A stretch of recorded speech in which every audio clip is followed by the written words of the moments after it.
મહેસાણા જિલ્લાના વિસનગર શહેરના 3 દરવાજા વિસ્તારમાં આજે 2 ઓક્ટોબરને ગાંધી જયંતિ નિમિત્તે શહેર ભાજપ દ્વારા ગાંધી બાપુની પ્રતિમાને સૂતરની આંટી અને પુષ્પો દ્વારા ગાંધી જયંતિની ઉજવણી કરવામાં આવી હતી, જેમાં વિસનગર નગરપાલિકાના પ્રમુખ Uttambhai Patel, APMC chairman doctor Jayantibhai Patel, vice chairman Bharatbhai Chaudhary, તાલુકા ભાજપ પ્રમુખ મેહુલભાઈ પટેલ, નગરપાલિકાના સભ્યો, શહેર ભાજપના કાર્યકરો અને હોદ્દેદારોએ મહાત્મા ગાંધી બાપુને ફૂલહાર પહેરાવી ગાંધી બાપુ અમર રહોના નારા લગાવ્યા હતા, જ્યારે શહેર ભાજપ મહામંત્રી રોનક સંઘવીએ ઉપસ્થિત સૌને શપથ લેવડાવ્યા હતા, જેમાં સ્વદેશી વસ્તુઓ અપનાવીને વિદેશી ચીજવસ્તુઓનો બહિષ્કાર કરવા માટેના શપથ લેવડાવ્યા હતા। મારા રોજિંદા જીવનમાં હું વધુમાં વધુ ભારતીય વસ્તુનો ઉપયોગ કરીશ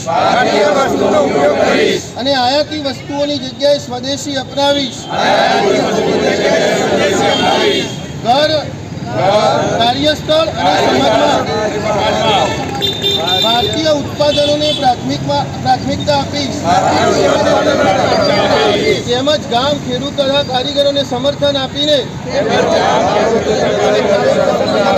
સ્થાનિક ઉદ્યોગોને પ્રોત્સાહન આપીશ। યુવાનો અને બાળકોને સ્વદેશી અપનાવવા માટે પ્રેરિત કરીને